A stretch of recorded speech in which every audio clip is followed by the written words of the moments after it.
É claro que será necessário economizar bastante. E isso pode ser lido em seu programa. Ele com certeza vai cortar drasticamente as prestações sociais nos Estados Unidos. Assim, os Estados Unidos também estão prestes a perder um grande número de empregos. Nos últimos meses, as estatísticas de emprego sempre foram maquiadas, mas elas precisavam ser corrigidas alguns meses depois. Olá, meus queridos. Hoje temos Ernest Wolff como nosso convidado. Muito obrigado pelo seu tempo. Sim, obrigado pelo convite. E você não está em Berlim hoje? Não, estou em Freiburg no momento, onde tenho uma palestra hoje à noite. Amanhã à noite, tenho outra em Saarbrücken. No sábado vou para a Áustria, onde estarei em Street, Palantir no domingo em Viena. E na segunda-feira, vou para o lugar Weitender na Áustria, e depois vou para casa e no dia 26 de novembro. Estarei em Berlim. Sim. Então, bem ocupado. Sim, exatamente. Sim, mas obrigado por ter reservado um tempo, porque hoje temos um tema absolutamente atual e urgente. Pode-se dizer que são as eleições americanas. E o Trump ganhou. O que você acha do andamento da eleição e do resultado? Primeiro, é preciso dizer que foi, sem dúvida, uma das maiores batalhas de material de todos os tempos e um dos maiores manobras de distração, principalmente as pessoas, claro, foram novamente levadas a acreditar que tinham voz na decisão. Embora se deva dizer que quem está na Casa Branca não tem muito a dizer. É, na verdade, apenas uma marionete de fachada, mas o importante em toda essa questão também é o dinheiro que foi desperdiçado. Então, eu li que Kamala Harris gastou cerca de 1,6 bilhões, Donald Trump 1 bilhão. E eu fui investigar, porque alguém me disse que não, foi muito mais, foram 9 bilhões. E de fato, em 2010, o que é bem interessante, sob Barack Obama, as regras de doação nos Estados Unidos foram alteradas e muito flexibilizadas, de modo que hoje é possível apoiar financeiramente bons candidatos individuais sem precisar tornar isso público. Então, isso foi muito interessante para mim, porque foi sob Barack Obama em 2010. Claro que essa campanha eleitoral também foi algo especial, ou melhor, um espetáculo incrivelmente indigno, que não tinha muito a ver com democracia, quando um homem como Elon Musk interfere. Não só ele investe milhões na campanha de Trump, mas também paga às pessoas US$ 49 por pessoa nos últimos 14 dias se elas se registrarem, e ainda sorteia 1 milhão por dia entre elas. Então, quero dizer, não há como mostrar de forma mais clara quão corrupto esse sistema se tornou. E o outro lado é claro. Então, ficou-se surpreso que algum americano tenha escolhido a senhora Kamala Harris. Porque ela, afinal, mostrou durante 3 anos e 10 meses pelo que ela realmente luta e agora de repente agiu como se estivesse lutando por algo completamente diferente. Então, na minha opinião, foi um espetáculo absolutamente indigno. Sim, é realmente um grande espetáculo que também teve muito apelo aqui. Então, não importa o que eu abri, era imediatamente sobre a eleição dos Estados Unidos e como está agora. E ainda por cima um resultado tão apertado, ou seja, essa tensão real, a situação estava tensa. Perdemos ou ganhamos, dependendo de qual lado você está. E agora, claro, a pergunta é que ele também disse muito, muito, sobre o que faria e assim por diante. Ele anunciou, por exemplo, que em 24 horas ele criaria a paz na Ucrânia. Você acha que isso vai acontecer? Bem, eu acho que isso é definitivamente possível. Na verdade, eu acredito que a pessoa que mais está tremendo no momento é o Zelensky. Porque eu tenho um pouco a sensação de que a guerra na Ucrânia está chegando ao fim, porque eles simplesmente não conseguem mais mobilizar soldados. Por isso, na Ucrânia, a segunda fase da guerra será iniciada. Então, não haverá mais combate, mas sim reconstrução. E a reconstrução será organizada, claro, pela BlackRock. A BlackRock, que também foi a que mais lucrou com a guerra. Então, simplesmente passamos para a próxima fase. Eu acredito que Donald Trump tem uma equipe muito refinada. Nós vimos isso na campanha eleitoral. Então, eles usaram todos os recursos para apresentá-lo bem ao público. E eu acho que é bem possível que, no seu primeiro dia de mandato, ele diga que vai fazer a paz, que ele então ligue para Vladimir Putin e que os dois se apresentem como heróis da paz. O que se deve saber, no entanto, é que a guerra no Oriente Médio certamente continuará. Porque o programa eleitoral. Você pode dar uma olhada no programa eleitoral de Donald Trump. Isso significa, um momento, preciso dar uma olhada rápida aqui, Agenda 47, ou seja, ele seria o 47º presidente dos Estados Unidos. E nessa agenda, ele se declara de forma bem clara a favor do regime israelense e se mostra também como um absoluto inimigo do Irã. E ele anunciou há algumas semanas em um discurso que, se o Irã continuar se comportando assim, Então, se for atacado, é preciso definitivamente destruir os arsenais nucleares do Irã. Então, eu temo que, quando a guerra na Ucrânia acabar, ela será amplamente expandida no Oriente Médio, porque as empresas de armamento vão exigir isso, o complexo digital financeiro vai exigir isso e ele tem muito mais poder do que o Trump. Já falamos várias vezes sobre como se troca uma guerra por outra. É assim que parece, e na Ucrânia realmente é assim. E já dá para ver nos nossos meios de comunicação que se fala cada vez menos sobre a vitória. Mas sim, bem, como se pode manter a situação de alguma forma? Então, é bem plausível que isso esteja sendo atribuído ao Trump, que isso agora chega ao fim. A pergunta que muitos se fazem é, claro, como será a relação com a Alemanha? Afinal, os Estados Unidos são o principal parceiro de aliança e comércio da Alemanha. E o que a vitória do Trump significa para a Alemanha? Com certeza nada bom, ele já deixou bem claro uma vez que a Alemanha precisa se envolver mais na OTAN. A Alemanha também precisa pagar mais. Ele já disse que a Alemanha paga muito pouco na OTAN. Em resposta, os verdes ajudaram a aumentar bastante o orçamento militar aqui. E o Trump ainda fez uma promessa aos seus eleitores. E ele disse que vai acabar com o imposto de renda e aumentar as tarifas. As tarifas estão, no momento, eu acho, em torno de 3%. E ele disse, em um discurso de campanha, que vai elevar as tarifas para 10%. E a Alemanha exporta cerca de 160 bilhões em mercadorias para os Estados Unidos por ano. E essas mercadorias, se os preços aumentarem, terão dificuldade em serem vendidas. Isso vai resultar em perdas para as empresas alemãs e isso vai impactar a Alemanha, pois essas empresas vão reduzir a produção e demitir pessoas. Então, não são perspectivas muito boas.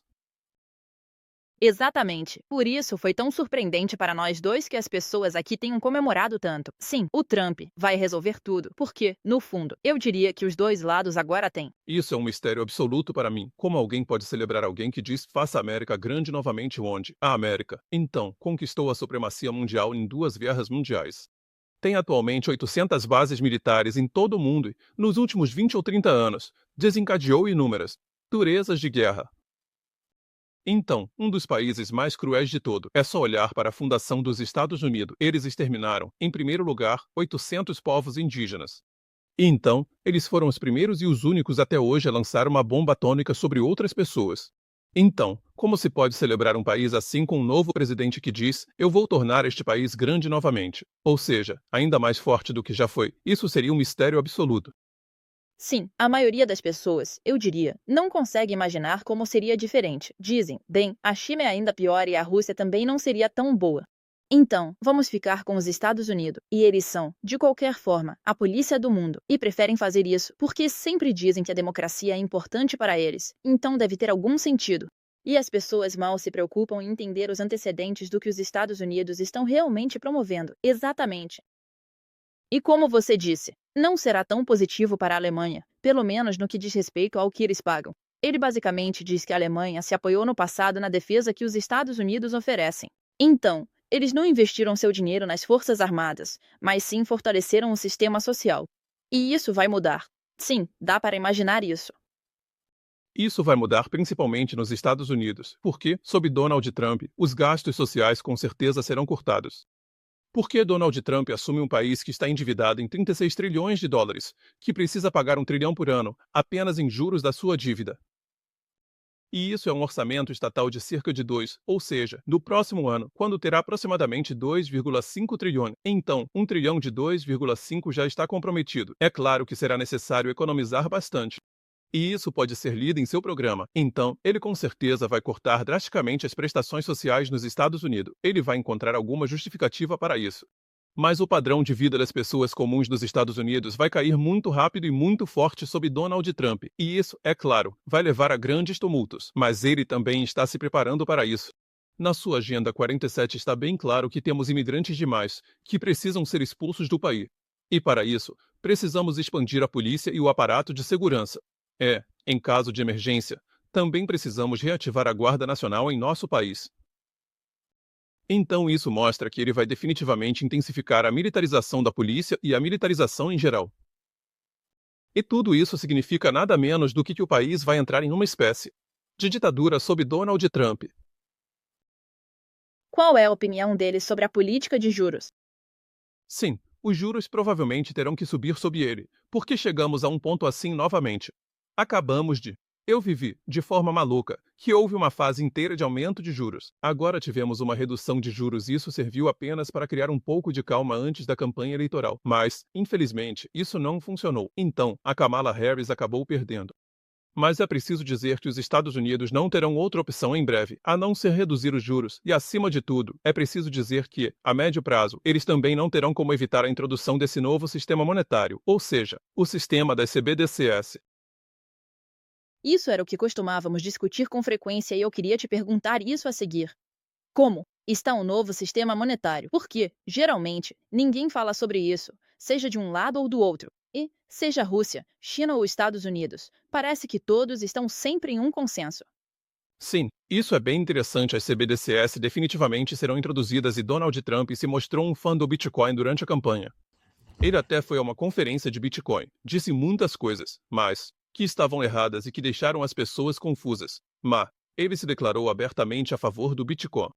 E eu tenho que dizer que estou cada vez mais inclinado à opinião do Dirk Miller de que o Bitcoin foi um cavalo de Troia. E eu acredito que, neste caso, também é. O interessante é que o Bitcoin disparou 9% na noite passada. Isso se deve simplesmente ao Elon Musk, porque ele é o maior fã de Bitcoin do mundo. E que Elon Musk agora está sendo dotado de tanto poder por Trump. Isso dá um grande ânimo a todos os fãs de Bitcoin. Mas isso é apenas, na minha opinião, a introdução e a transição para preparar as pessoas a aceitarem, em algum momento, o dinheiro digital de Banco Central. E isso vai acontecer de qualquer forma. Mesmo que Trump se oponha, ele não teria nenhuma chance. Porque existem forças que são infinitamente mais fortes do que ele, e ele mesmo as trouxe para perto. Então, Elon Musk, por exemplo, tem muito mais a dizer do que o próprio Donald Trump. Ele vai dizer a ele qual é o caminho. E também, temo, outro problema que não foi abordado na campanha eleitoral, e isso é esse incrível desenvolvimento da inteligência artificial. Então, os Estados Unidos também estão diante da perda em massa de empregos. Nos últimos meses, as estatísticas de emprego foram sempre maquiadas, mas tiveram que ser corrigidas alguns meses depois. E os números reais, as taxas de desemprego nos Estados Unidos, são significativamente mais altas do que o que é informado às pessoas. E tudo isso tem a ver com os avanços da inteligência artificial. Assim como aqui conosco. Por exemplo, a Schaeffler já foi para o espaço, mas se você olhar bem para a Schaeffler, isso não tem nada a ver com a má situação econômica. Eles estão economizando na administração, e a administração em breve se tornará completamente desnecessária, porque a inteligência artificial vai assumir tudo isso. Então, realmente grandes mudanças estão por vir. E Donald Trump precisa preparar o povo para aceitar essa moeda digital centralizada em algum momento. Essa é a hipocrisia de Elon Musk, que disse e alertou que a inteligência artificial já avançou tanto que precisaríamos de uma pausa em todos os desenvolvimentos. Mas ele mesmo está impulsionando isso fortemente, por outro lado. Sim, ele justifica isso dizendo que ele já havia alertado, que pediu um moratório, mas isso não aconteceu. E por isso ele precisa continuar. Ele se sente forçado pelas forças do mercado. E ele acha que é melhor ele fazer isso do que algum outro irresponsável. Então, ele se declara um santo, o que com certeza não é. MH. O que você diria? Por que houve essa associação entre Elon Musk e Trump? Sim, eu acho que Trump teve que se submeter a esse complexo digital financeiro durante essa campanha eleitoral. Ele percebeu que não tinha chance se não mostrasse aos grandes e poderosos que estava do lado dele. Ele fez isso também com a escolha de seu presidente. Então, J.D. Vance é o parceiro de negócios de Peter Thiel. Peter Thiel é alguém que fundou o PayPal com Elon Musk, por exemplo, e que fundou a Palantir. A Palantir é a empresa que equipa digitalmente todos os serviços de inteligência dos Estados Unidos, como o FBI, a CIA, a NSA e também o Pentágono. Essas são instituições estatais. Elon Musk é conhecido por ser o empresário nos Estados Unidos que recebeu mais subsídios do governo até agora. Então, eu só posso lembrar que isso hoje em dia é considerado uma parceria público-privada. Nos anos 30 e 40, isso era chamado de fascismo. Klaus Schwab disse que isso, por assim dizer, vai se tornar cada vez mais comum e necessário, porque um lado não pode agir sozinho sem o outro, então é preciso fazer isso juntos. Exatamente. Minha pergunta final é: o que vai mudar agora? Sim, não vai mudar nada. Vamos passar por uma fase relativamente turbulenta até a posse. Então eu acho que, em algum momento, haverá uma fase de euforia, porque eu realmente acredito que Donald Trump tem a intenção de acabar com essa guerra na Ucrânia. Então, algo vai acontecer, não sei o que, mas isso vai servir como um pretexto para que a guerra no Oriente Médio se expanda, porque as empresas de armamento exigem isso e os grandes gestores de ativos por trás também querem. E as empresas de tecnologia, todos nós sabemos, estão muito ativas nas indústrias de armamento. Então o mundo vai testemunhar seu grande milagre azul. E os americanos vão perceber que Donald Trump, na verdade, vai implementar um programa de austeridade rigoroso. Então isso vai se parecer muito com o que o Sr. Miller fez na Argentina. Os gastos sociais serão drasticamente cortados e, claro, a burocracia também será fortemente reduzida, mas todos deveriam dar uma olhada no programa de Donald Trump. Qual ministério será cortado primeiro? E, de forma significativa, é o Ministério da Educação e Cultura. Dizem na Alemanha que a polícia é uma marionete, mas, na verdade, pode-se dizer exatamente a mesma coisa nos Estados Unidos. Isso está acontecendo em todo o mundo no momento. Então, o verdadeiro poder nos bastidores está no Vale do Silício e na Wall Street. E se você realmente tivesse que dizer, por exemplo, se quisesse olhar para um quarteto muito poderoso, esse quarteto seria composto por Elon Musk, Peter Thiel, Bill Gates e provavelmente Larry Fink. Então eu acredito que esses quatro senhores têm infinitamente mais poder em suas mãos do que todos os chefes de governo do mundo juntos. Eu também vejo assim. Muito obrigado por todas as informações que você nos deu hoje. E eu acho que agora temos uma boa visão do que realmente aconteceu e como o nosso futuro pode ser. Obrigado. Muito obrigado.